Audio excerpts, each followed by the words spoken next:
ট্রাম্পের হুমকি ও নেটোর ভাঙ্গন, ইরানের মাস্টার প্ল্যানে কুপকাত আমেরিকা। বিকল্প হরমুজ প্রণালীতে ইরানের টোল আদায়, ইউরোপে 25 দেশের গোপন বৈঠক। আসসালামু আলাইকুম, আমি আব্দুল্লাহ আনসারী। আপনারা দেখছেন আব্দুল্লাহ আনসারী ইউটিউব চ্যানেল। আপনাদের সকলকে শুভেচ্ছা ও অভিনন্দন জানিয়ে মধ্যপ্রাচ্যের খবর জানাচ্ছি। বন্ধুরা, মধ্যপ্রাচ্যের রণক্ষেত্রে পাশা উল্টে গেছে। যে আমেরিকা ইরানকে ধমক দিত, সেই ডোনাল্ড ট্রাম্প এখন দিশেহারা। ইউরোপের দেশগুলো একে একে আমেরিকার দিক থেকে মুখ ফিরিয়ে নিচ্ছে, এমনকি বন্ধ করে দেওয়া হচ্ছে মার্কিন সামরিক ঘাঁটি। কিন্তু কেন ইরান এমন কি চাল চাললো যাতে পুরো পশ্চিমা বিশ্ব এখন তেহরানের দরজায় কড়া নাড়ছে? আজ বিস্তারিত জানাবো মিস্টার আনসারী স্পেশাল এই রিপোর্টে।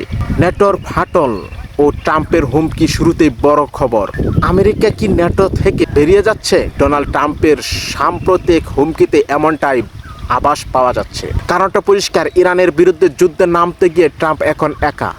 ইউরোপের কোনো দেশেই এই যুদ্ধে আমেরিকার সঙ্গে রাজি হচ্ছে না। এমনকি ব্রিটেনের মতো পরম বন্ধু দেশও সাফ জানিয়ে দিয়েছে তারা তাদের ঘাঁটি বা আকাশপথ ইরান আক্রমণের জন্য আমেরিকাকে ব্যবহার করতে দেবে না। ইউরোপে মার্কিন ঘাঁটিতে তালা অবস্থা কতটা ব্যাগদিক তা বোঝা যায় স্পেনের সিদ্ধান্তে। স্পেন সরাসরি তাদের দেশে থাকা মার্কিন ঘাঁটি বন্ধ করে দিয়েছে এবং ঘোষণা করেছে তাদের মাটি ব্যবহার করে ইরানে কোনো হামলা চালানো যাবে না। শুধু স্পেন নয়, ফ্রান্স, ইতালি, সুইজারল্যান্ড এবং পোল্যান্ডও একই পথে হাঁটছে। এমনকি ইসরায়েলের অস্ত্র নিয়ে যাওয়ার পথে বেশ কিছু মার্কিন বিমানও আটকে দেওয়ার খবর পাওয়া গেছে। ইরানের তোপের তাস, হরমুজ প্রণালী, অনেকে প্রশ্ন করছেন ইরান এই শক্তি কোথায় পেল? ইরানের সবচেয়ে বড় পারমাণবিক অস্ত্র হলো হরমুজ প্রণালী। ইরান তাদের পার্লামেন্টে আইন পাশ করেছে যে এখন থেকে এই পথ দিয়ে চলাচলকারী প্রতিটি জাহাজকে $20 লক্ষ পর্যন্ত টোল দিতে হবে। একদিকে হরমুজ আর অন্যদিকে বাব আল মান্দাব। এই দুই পথ বন্ধ হয়ে গেলে ইউরোপের শিল্প কারখানা আর তেলের বাজার ধসে পড়বে। এই ভয়ে ইউরোপের 25টি দেশ এখন ইরানের সাথে আলোচনায় বসতে চাইছে। ইরান কৌশলে একদিকে হরমুজ আর অন্যদিকে বাব আল মান্দাব, এই দুই পথ বন্ধ হয়ে গেলে ইউরোপের শিল্প কারখানা আর তেলের বাজার ধসে পড়বে। এই ভয়ে ইউরোপের 25টি দেশ এখন ইরানের সাথে আলোচনায় বসতে চাইছে।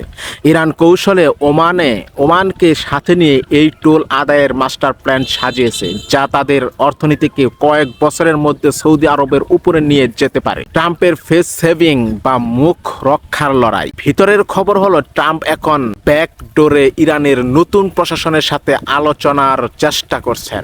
তিনি চাচ্ছেন ইরান যেন শুধু হরমুজ প্রণালীটা খুলে দেয়, যাতে তিনি বিশ্ববাসীর কাছে বলতে পারেন যে ইরান তার কাছে নতি স্বীকার করেছে। কিন্তু ইরান এবার শক্ত অবস্থানে। মাশাআল্লাহ, তাদের শর্ত পরিষ্কার, নিষেধাজ্ঞা তুলতে হবে এবং মধ্যপ্রাচ্য থেকে মার্কিন সেনা সরাতে হবে।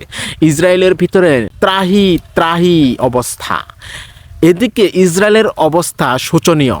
ইরানের নিখুঁত মিসাইল হামলায় ইসরায়েলিরা এখন ঘর আর শেল্টারের মধ্যে দৌড়াদৌড়ি করছে। প্রযুক্তির লড়াই করা আয়রন ডোম এখন ব্যর্থ। সাধারণ মানুষ এখন নেতানিয়াহুর পদত্যাগ চেয়ে রাস্তায় নেমেছে। এমনকি ফুটবল মাঠেও প্রতিরোধের ডাক দিয়েছে স্পেন। তারা সাফ জানিয়ে দিয়েছে ইসরায়েলের সাথে কোনো ম্যাচ খেলবে না তারা।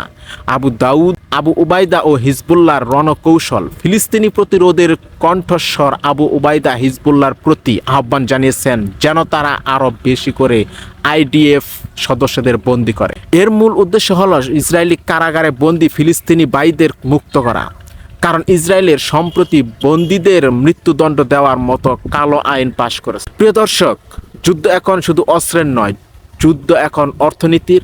ইরান প্রমাণ করে দিয়েছে তারা কেবল মজলুম ফিলিস্তিনি নয়, তারা হাজার বছরের ইতিহাসের এক শক্তিশালী সাম্রাজ্য। এই লড়াইয়ে শেষ পর্যন্ত কে হাসবে? ট্রাম্প কি পারবেন তার সম্মান বাঁচাতে? আপনার মতামত কমেন্টে জানান। ভিডিওটি ভালো লাগলে শেয়ার করুন। সত্যের পথে আমাদের সাথেই থাকুন। আজ এ পর্যন্তই। আল্লাহ হাফেজ।